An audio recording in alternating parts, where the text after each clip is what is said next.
Hey guys, Paul here from Make That Sea Change. Welcome back. Today we're going to talk about how to sell wine online. Wine, champagne, red wine, white wine, all the wines, and how we're going to sell it online. Now, as I wrote in a post, this came about from a friend of mine who turned up to a party recently.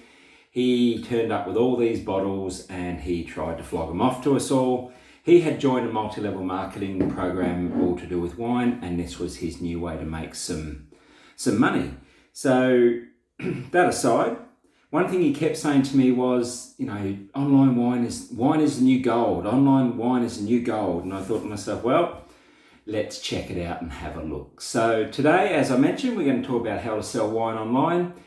Big niche, very popular niche. I think I wrote in here, 66 gallons of alcohol was sold or consumed globally in 2017, a couple of years ago now, but at least it's only probably gone up since then. And at time of speaking, I, like many other people in the world, are stuck inside due to coronavirus 2020, and condolences to anybody who's had any major issues in their family with that. But I'm sure, on a lighter note, that the good old drops of wine sales have gone up quite a bit. I know I purchased a lot of stuff online recently, hence have to keep making these videos. But anyway, let's talk about wine. As usual, before we even get started, I like to just make sure that we are on the right track and to make sure that we are getting set up into a business that there's a market for. There's no point in going through all the work of setting up an online business, especially in the wine industry or any industry, and finding out that there's no business for it. So as we get going, monthly searches for wine, 161,000 searches, 4,500 searches for wine bottles, decanters, hampers, and how many calories in a glass of red wine. I should look that up, shouldn't I? So I could have told you, but I didn't. And then we have a look at buying wine. So 9,660 people look at how to buy wine online. We're talking about selling wine, but they want to buy wine online. And we then look at organic wines, 1,150. This is what my friend was doing. He had all this organic wine. He was telling us it's the best there is. This one's not an organic wine. This one's called Elephant in the Room, 2018 from South Australia. It's a mammoth Cabernet. It's fantastic, love it. Anyway, let's keep going. And some of the other searches that we have in there, aerators, glasses, gifts, racks. So again, just opening up other markets for us. So the first thing we talk about then is our niche. If we're looking at our niche, we have general wine, we have specific wine types. I've got red, I've got champagne, which I don't know if you technically call that a white, or is it this is a Pinot Noir. I don't think we're allowed to call it champagne anymore, but sparkling white wine anyway. Wine by the case, organic, vegan wines, glasses, accessories, as I mentioned a minute ago, decanters, racks, and the like. The science behind winemaking, what a tannin is, what notes mean, all those sort of things. Fine wines, and then collectible wines. I actually have an uncle who has a cellar full of wines worth millions. His wines are worth. He was telling me not long ago that he bought one for $180 8 years ago, and it's now worth $65,000. Never going to drink it. It's probably off inside, but there's a big market for that as well, and that's a big online market too. Okay, so as we keep mentioning, as you start to think about that, and we've talked about the different types of niches there, as you think about your niche, think about what you know about, think about what you're interested in. I mean, we're trying to make money from our passion here. Have a think about all those sort of things that you can write about, because if you have a passion for it and you know what to write about, it is a lot easier than if you're trying to struggle to find content for something because you don't quite know all about it. So think about that, and then take that into what problem are you trying to solve. If you think about your own web search processes, think about what you search for online, and if you take it back a step, you'll probably find that it's all about solving a problem. It could even be, I wonder what the tide's like. So we live near the beach, we look that up all the time. So what's the tide like? My problem is I want to know what the tide is at the moment. It might be, what's the best wine to drink with seafood or with a steak or with a salad, or what's the best organic wine? I search those things because they're my problems that I'm trying to solve.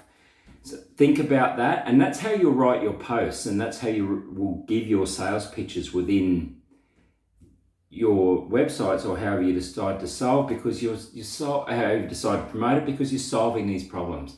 It might be buy wine by the case. My problem solved there is I'm sick of paying too much per bottle. If I buy by the case, it's a lot cheaper. So all those sort of things you have scope on if you can think about the problems you're trying to solve. And then that takes us into, I've even written here about collectible wines. We mentioned a minute ago. My uncle would want to know what vintages are best. He'd want to know how they should be stored. He'd want to know what accessories he needs to go with it. He might want to know if there's a particular brand he should be buying. There's one in Australia called Penfolds Grange, which is a very expensive bottles of wine. I don't know how well that's known internationally, but here, if you have a bottle of Penfolds Grange and you open it, it's either a very special occasion or you're keeping it to on sale to make money with. What's the best time to buy and sell? And which one should you drink? So if you're collecting wine, so there's some you should just collect it and drink it, not worry about the on sale. They're what I'm talking about. They're the problems that you will be solving. How are you going to convince people to buy? Think about your target audience. Who is it? The collectors. What sort of information a collector's going to want? And we mentioned their problem-solving requirements a minute ago. So how are you going to target them? You're not going to target them with the 15 best value wines in the Barossa Valley in 2020.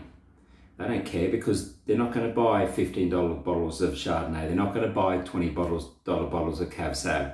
They want, the super specials or the super duper information. So if you're selling to them, that's where you're going to target them. If you're looking for the more budget conscious person who is looking for how they're going to buy wine by the case, then you're going to go to those budget sites for them. And you're not going to probably send them to the sites that are selling Penfolds Grange at $3,000 a bottle. That's what I'm getting at with choosing your target based on the problems you're solving. And I think we've all got the friend who's the wine aficionado, or the wine connoisseur, or if I can be so bold, the wine snob. They love their wines, and you don't get to enjoy it because you spend most time trying to sniff these tannins or looking for a hint of passion fruit or a hint of coffee or something like that, which I must admit I quite like doing, but I don't talk about that in that respect because I don't know about it. But the aficionados do. So again, if you're writing about wine, trying to sell the products, think about your niche, think about the problems you're solving, and then who is it you're targeting within that to solve those problems. If you can get those three things set right in your mind from the start, it's a lot easier then to move on to all the other processes that we're about to talk about. Let's go into just one thing quickly, and I've written this in my post. Because wine is alcohol, we need to think about the legal implications. Some of the methods that we use to sell it will take care of that for us.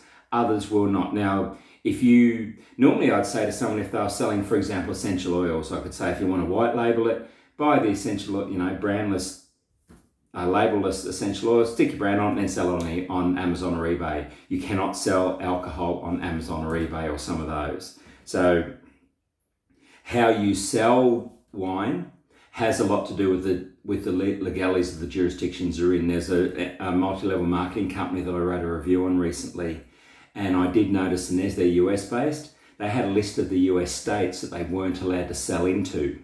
So that would be because of legal ramifications, legal implications of those particular jurisdictions. So there's something that you need to think of. Or if you choose to sell wine yourself, some countries, Australia is one of them, you'll need to have a liquor license. I just can't open up a stall out the front yard and start selling wine. We've got to have liquor licensing and the things like that in place. They're the sort of legal implications I'm talking about, and have a think about those and just make sure you've got those accounted for. Certainly not saying that they will stop you being able to make a living selling wine online, because a lot of people do, and a lot of people do from their homes. We have a saying here, like a backyard business. It's someone who sells something from their backyard. There's a lot of backyard wine businesses all over the world.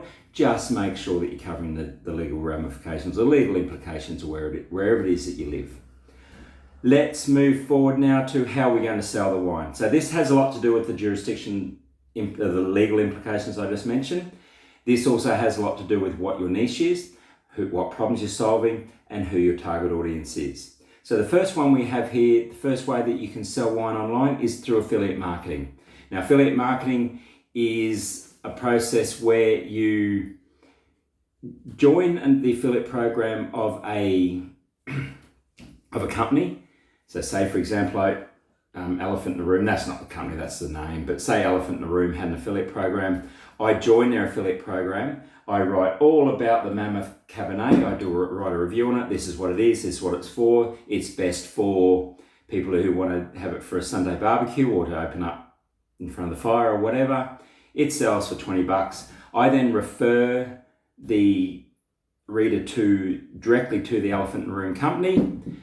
They make the sale. I get a commission on that bottle of wine. That's how it runs. I don't have inventory. I don't have to worry about stock. I don't handle any of the sales. All I do is refer readers to that vendor to make the sale. If you're looking for affiliate programs, go and do search engine, type affiliate wine, and there's instructions in the post. You'll find all that there.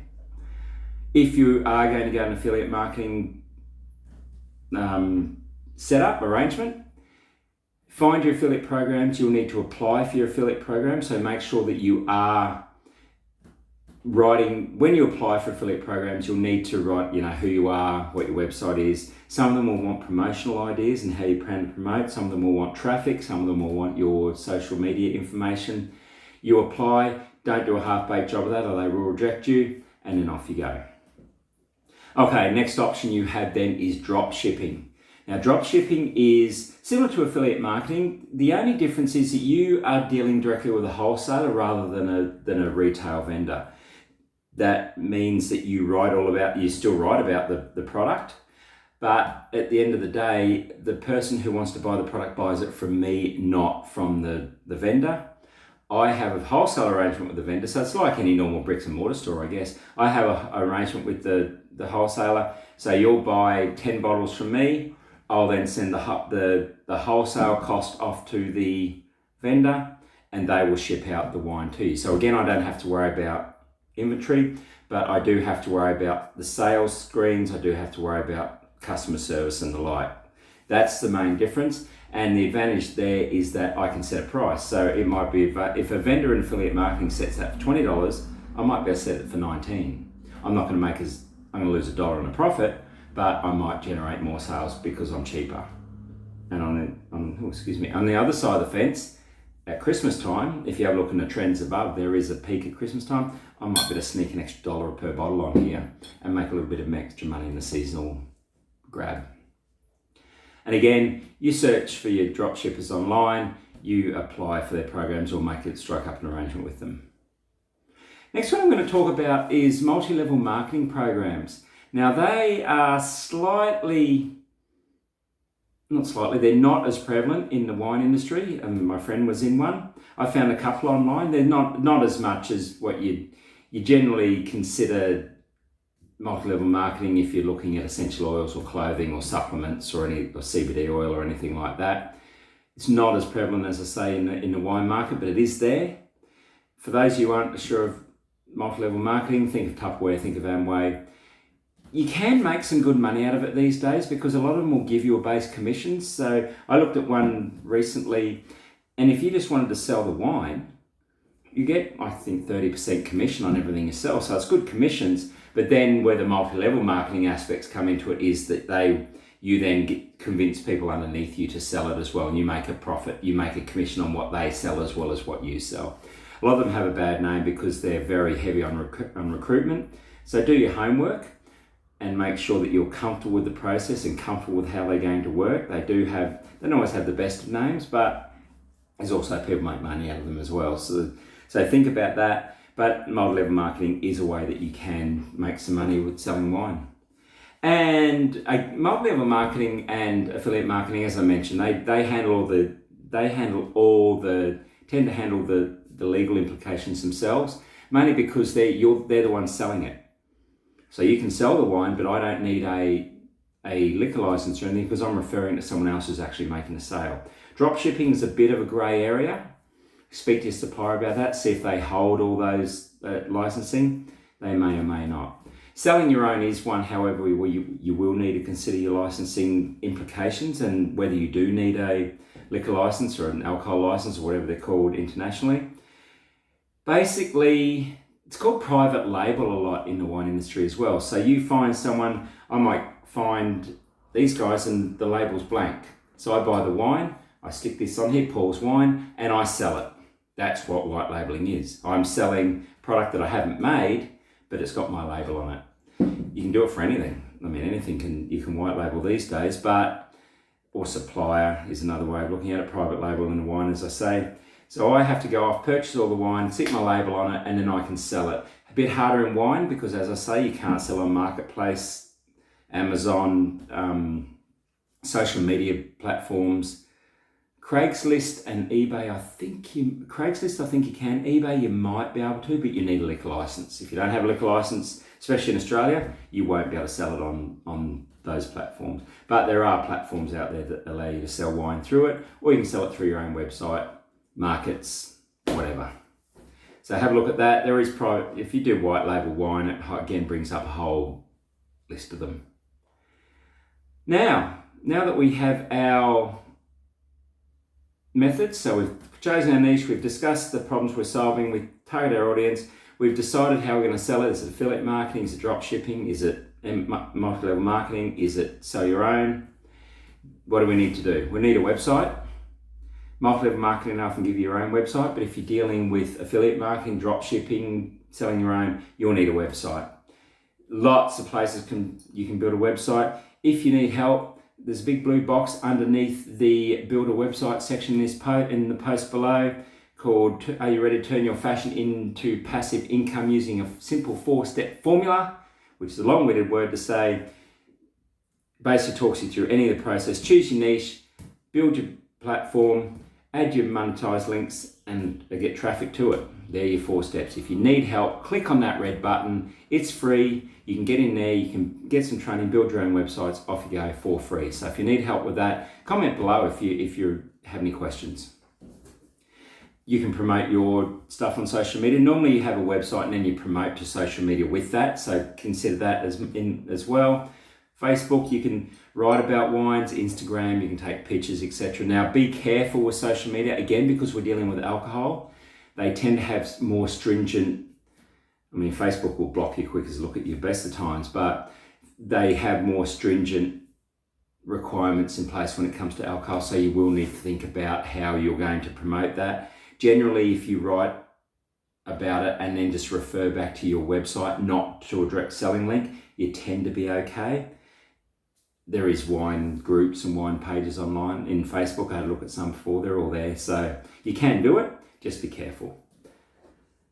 Join like-minded groups. In Facebook, I mentioned a second ago, I did a quick search for wine on Facebook groups. I've got Food and Wine, which has 2.4 million people liking it. Wine, 707,000. And then Wine Lovers in Australia. It's geographical, so if you do a search if you're in the US, for example, you do a search for wine in Facebook groups, you won't get Wine Lovers in Australia. You might get Wine Lovers in California, Wine Lovers in Wisconsin, wherever you happen to be, Wine Lovers in Canada, Wine Lovers anywhere. Those groups are good. You can join those groups, means you can interact with them, and they're the best ways to find out what people need help with, because they'll talk about it. What do I need help with? I need help with this, I need help with this, I need help with that. They're the best ways to do it.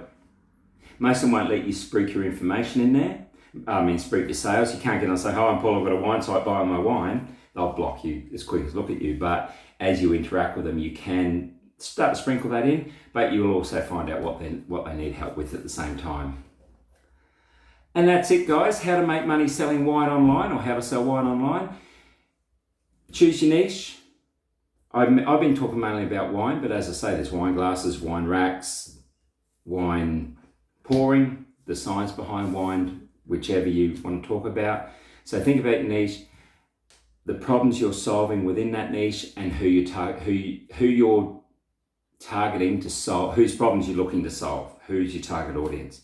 Think about how you're going to sell them: affiliate marketing, drop shipping, multi-level marketing, selling your own. We're talking about online here, obviously, as I say.